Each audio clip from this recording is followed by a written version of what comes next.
And welcome back to Diffusion podcast. Today we are joined by Mearaf, a leader in Africa's blockchain space, driving Ethiopia Ethereum ecosystem, and of course, also contributing to TFTC protocol. Mearaf, welcome, and feel free to introduce yourself.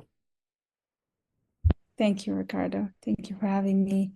My name is Mearaf. I'm from Ethiopia, um, contributing to the Ethereum ecosystem and the entire blockchain ecosystem in different ways, such as community building, creating opportunities for developers to educate themselves and also access well-curated informations and educated resources and educative sessions, as well as exposures to the global Ethereum community, to the global blockchain world, and whatever is brewing up out there, in order to get contextual informations to get prepared to take on the world. One of the things that I'm currently working on is partnering with my other teammates. We are organizing ETHiopia, which is a 1 month long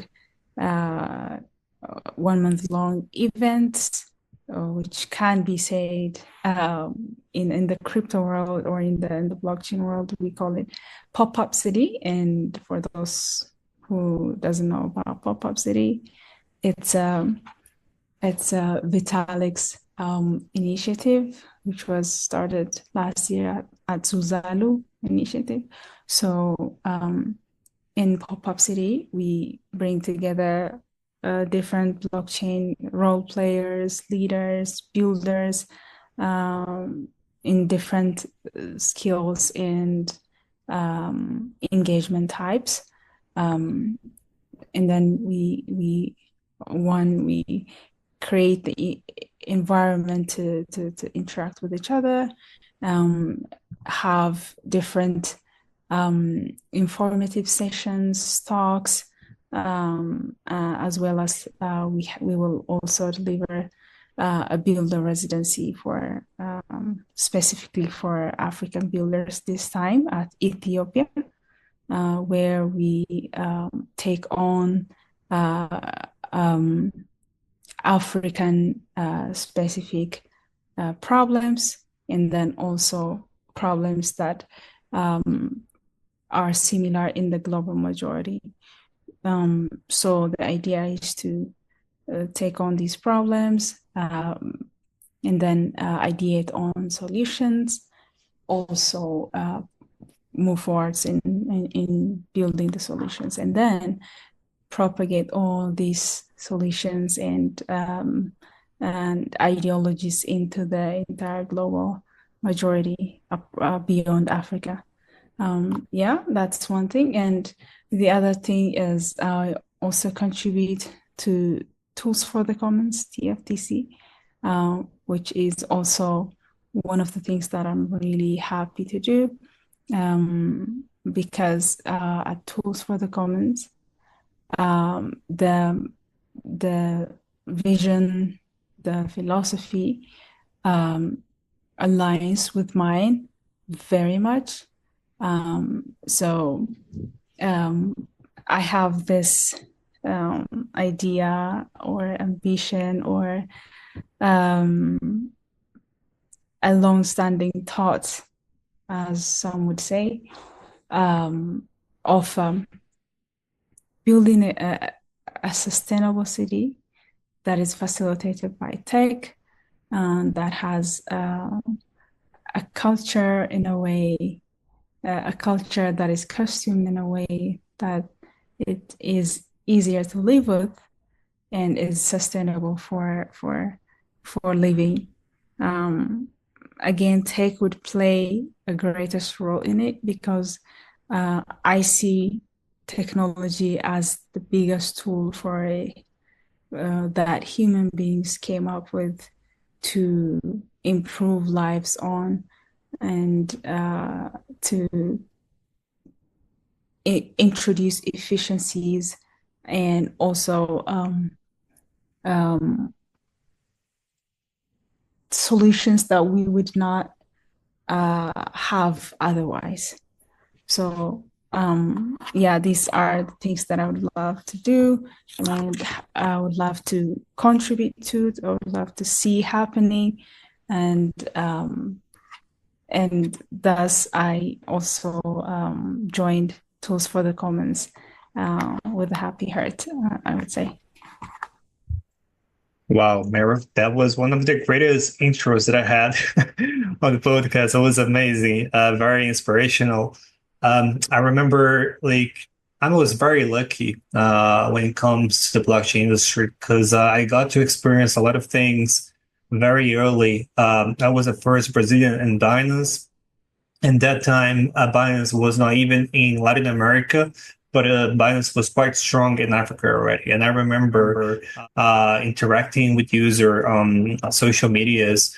Nigeria was top one, like a lot of Nigerians, Ethiopians as well, Ghanese and Kenyans. I think those four, you can correct me if I'm wrong, are the biggest crypto, blockchain, Web3 ecosystems in Africa. And I agree with you. I believe technology has the power to change things.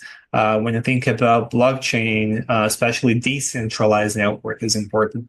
Making them interoperable is ensuring that not only information, but value is flowing in different parts of the world with much more, let's say, ease. And sometimes when you look at the financial system, it's full of blockages and the money and value is not flowing correctly. There's a lot of regions that are underserved.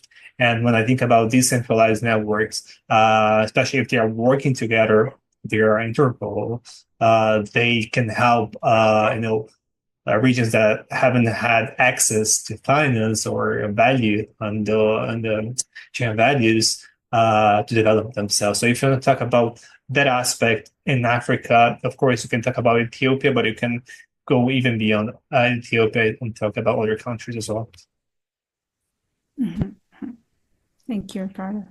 So yeah, the Binance community in Africa, I definitely share your take on that. So Nigeria is not only on Binance, but generally in tech and blockchain adoption.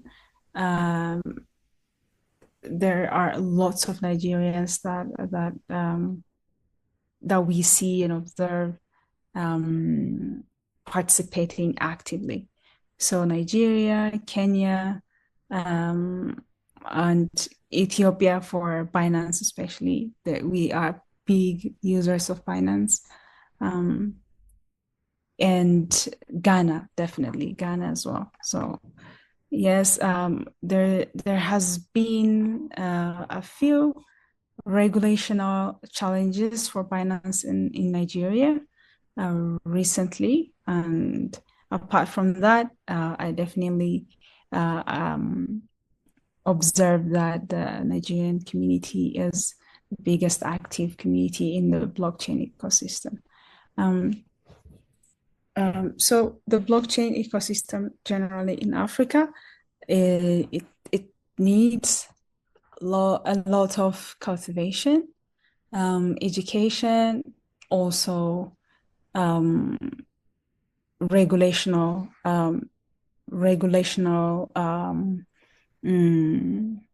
I'm trying to find the right word. So it takes more work from the government sides to accommodate the blockchain power into the daily lives, the daily transactions of the general populations, because that is very much needed, as you mentioned, Ricardo. So the value movement, the value transactions within the blockchain is one of the blockchain's biggest gifts, in my opinion, So what I really love about blockchain is the democratization of access to value. So blockchain provides this democratized access to value where the invisible borders, the political borders do not apply as long as you know how to interact with the technology, and as long as you have earned or had access to a cryptocurrency or something valuable that is stored on the blockchain, that can be yours. You can operate that, you can transact it, you can exchange it, and be the actual owner of that value, which is the natural state of value ownership, in my opinion. So the nature of blockchain, removing this unnatural barrier or unnatural layer on the top of something that you actually own, for example, your financial assets or your financial values, be it currency, be it bond, be it stock, or something of that nature, is really impactful and in a dire need type of solution that we need in Africa. And I believe not just Africa, but I believe this applies to anywhere in the world. But in the global majority, which is Latin, Africa, and Asia, it becomes a more sensitive need. Yeah. So from that aspect, I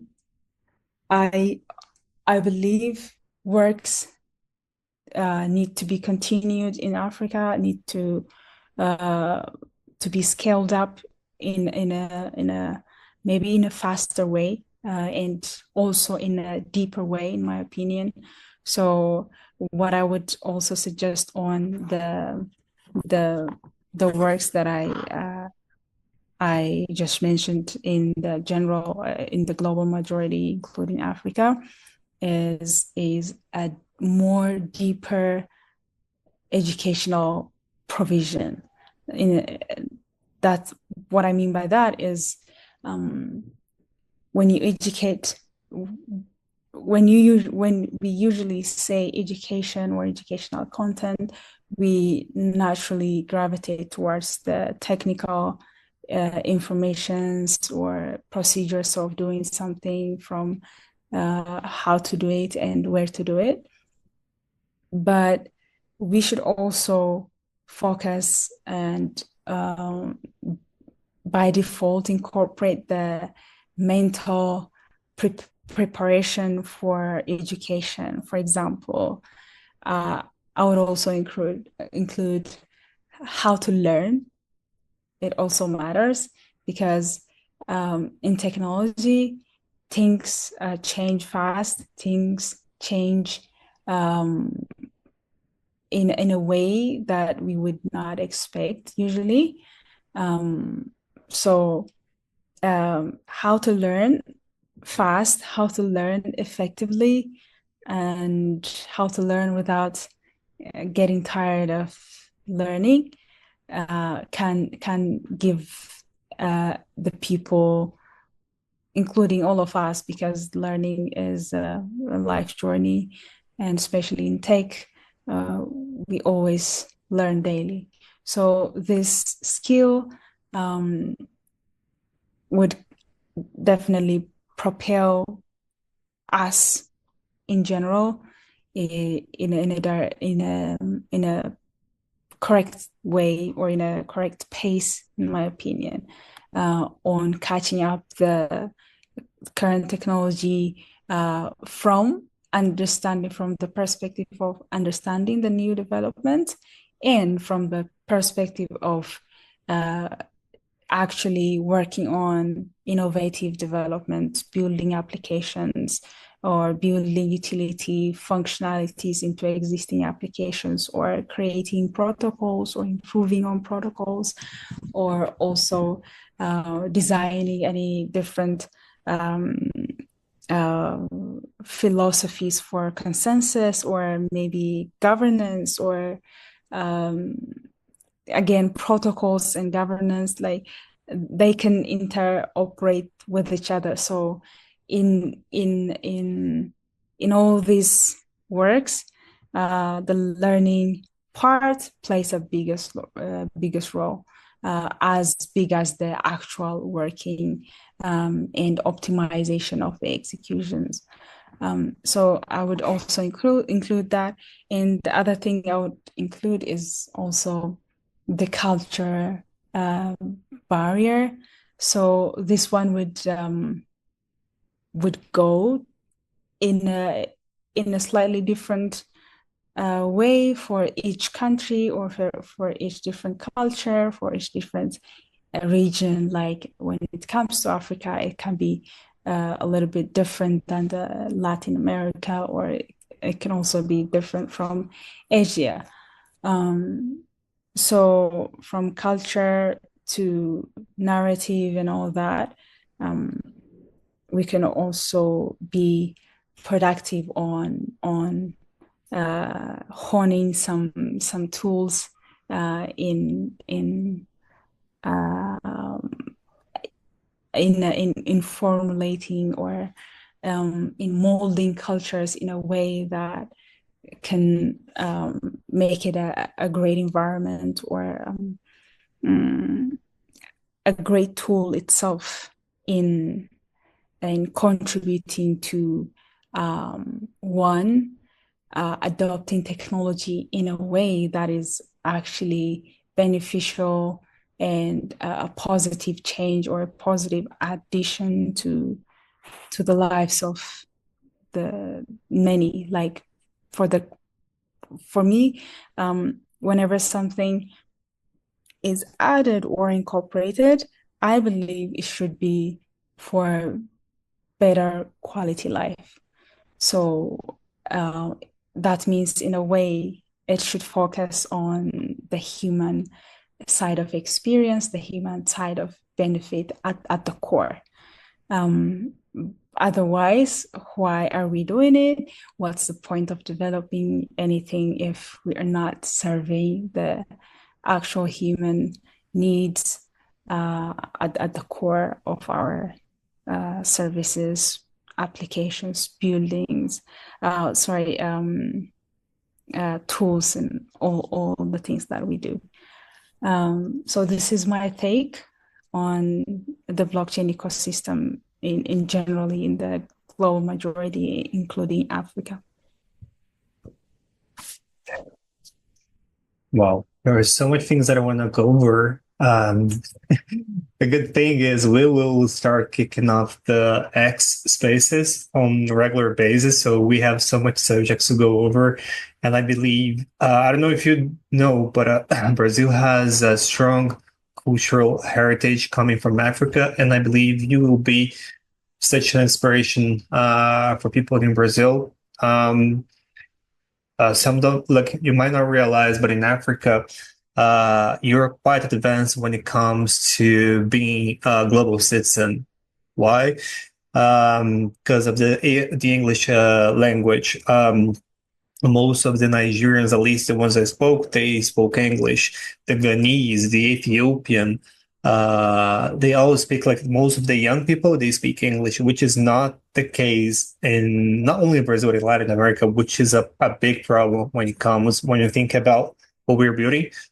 English, if it's not, it will be the lingua franca of the network state. Yeah. So in that sense, I would say Africa is far ahead than Latin America. So that's why I think you will be a big inspiration for a lot of people in Brazil. And I just can't wait for you to join the spaces and give your speeches, because you will certainly motivate people first to, to educate themselves. And then, as you mentioned, they have to learn how to learn.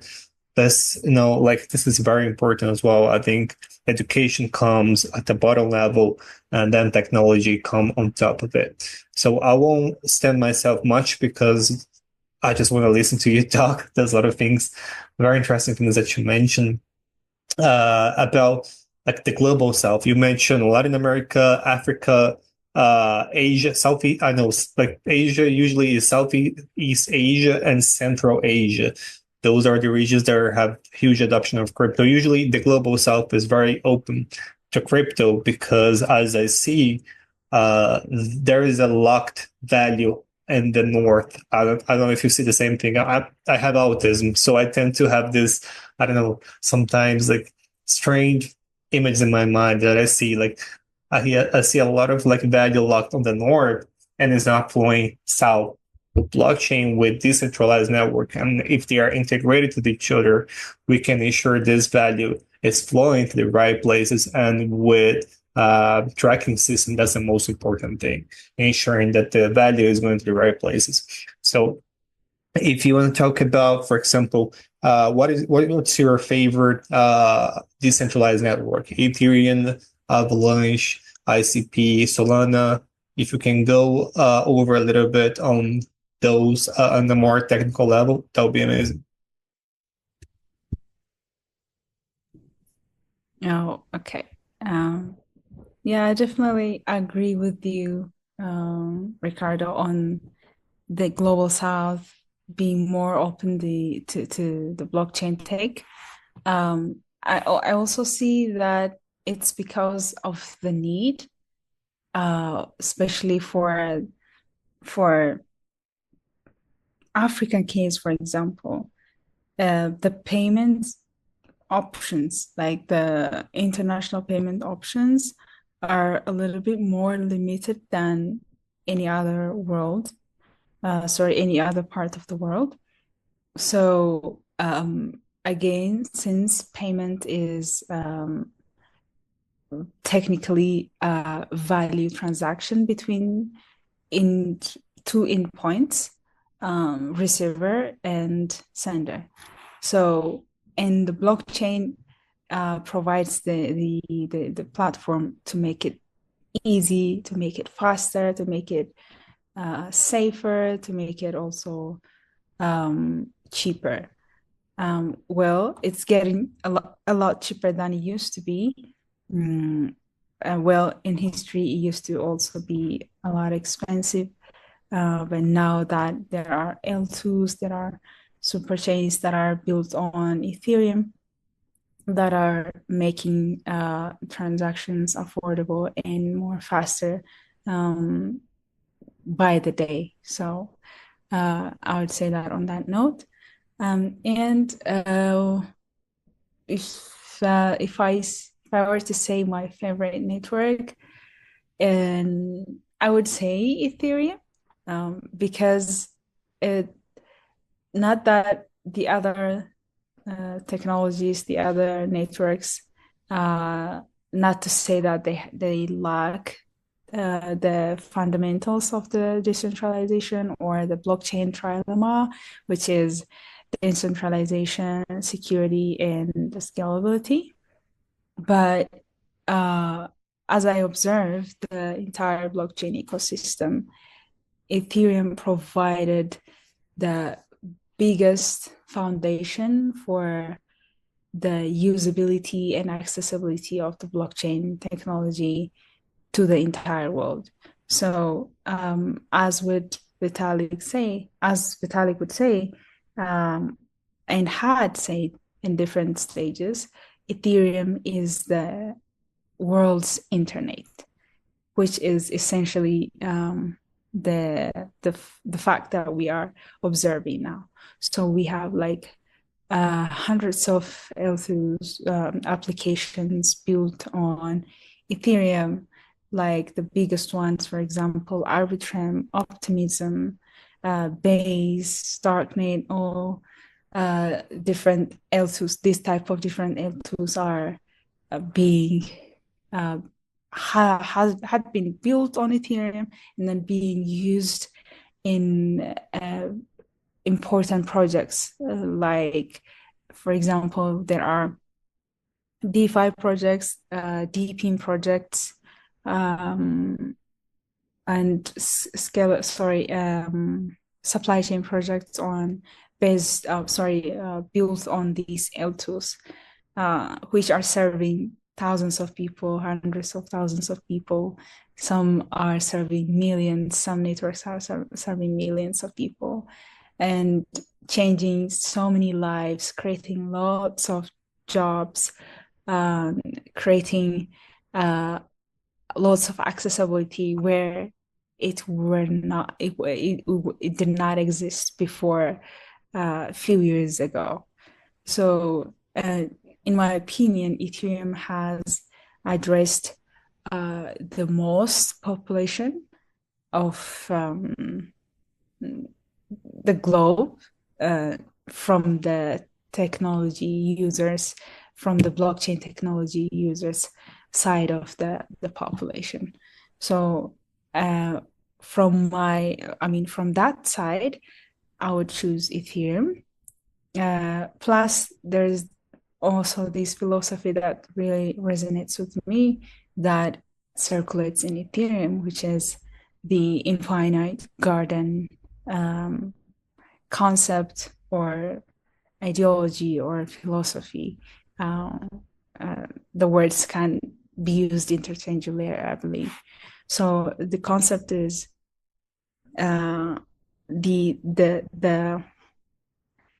things we do, like building Ethereum or building L2s on Ethereum or building applications on the blockchain or improving the blockchain technology, improving on the consensus mechanisms, or coming up with different types of governance models and creating and optimizing implementations and all of these improvement works are not to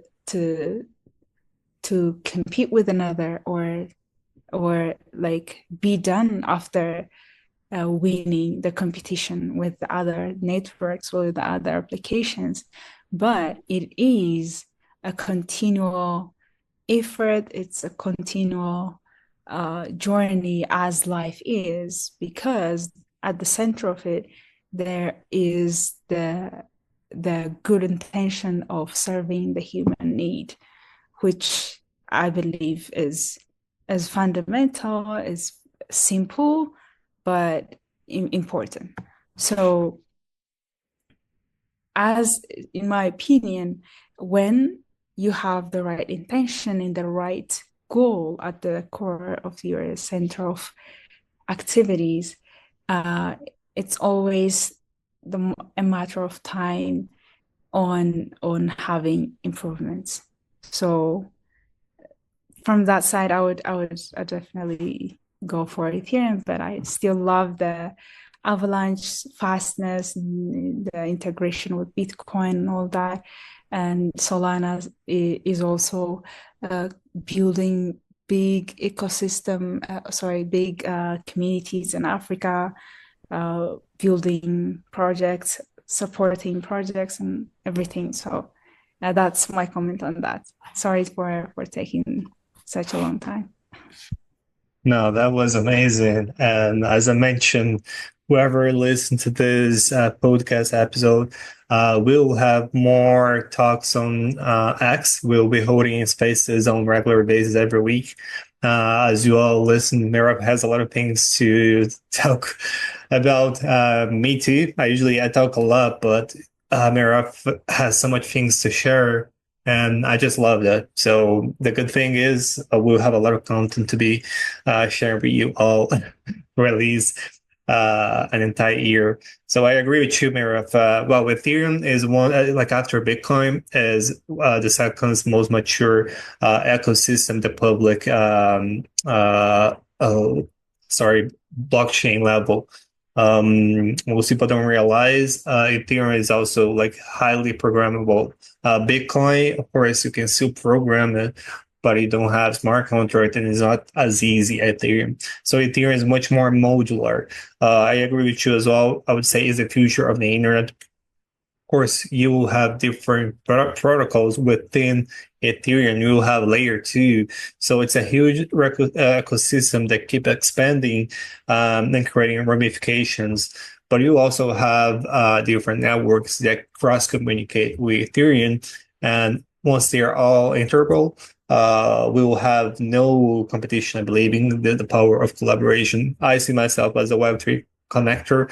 I just love connecting with people because from my perspective, I see the technology has been there for a while, but we are still lacking culture. Of course, education plays a huge part as well. So the more people we get educated, the easier will be for those technologies to be adopted. But the wider majority of young people, especially, teach them how to program, to develop as well, to be leaders more, because we need leaders. We need people able to get people together and build stuff together. Of course, different skill sets will be useful, of course. Well, we're heading to the end of the podcast episode. 6 minutes left. But I would like to give you a short space, Mearaf, to talk about your own social medias, a short pitch on whatever you're building aside from TFTC. You're a strong contributor, tools for the commons. We are building digital public infrastructure in Latin America and Africa and Asia, you know that. But also, I know you have your own stuff, so feel free to talk about your own personal projects if you want. And of course, talk about your social medias as well. Thank you, Ricardo. My social media is on Twitter, and I can give the all capital letters Mearaf Tadewos at Twitter, so you can find me on that. And on LinkedIn, again, it's Mearaf Tadewos in normal writing. So you can find me. You can also search me tools for the commons on LinkedIn, and you'll find me there. I'm also a super aligned tools for the commons contributor. I'm also excited for what we will build for Africa and Latin America and beyond. We are retargeting to create tools for better world in general. So more would come on Twitter Space with Ricardo in the future. So I would invite everyone to follow us on Twitter and join our spaces and talk about tools for the commons and more of that. And the other things that I'm engaged with is that, as I mentioned earlier, is the ETHiopia Popup City Builder Residency and the first of its kind Ethereum conference in Ethiopia, which is beginning in January 21st and will go up until February 21st. And it's only 10 days left, and we're excited to have everyone there and do great things.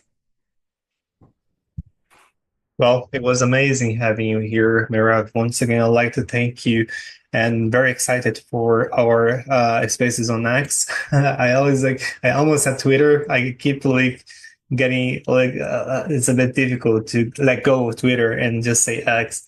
So, but we'll get the hang of it soon. So yeah, I'm just very excited to have you on our side. There's a lot for us to build in terms of cultural engagement across regions, and this year will be amazing. So thank you for joining this episode and the next spaces as well. Well, guys, this was our last our episode for today for Diffusion Podcast, and I hope I see you all on next week. Bye.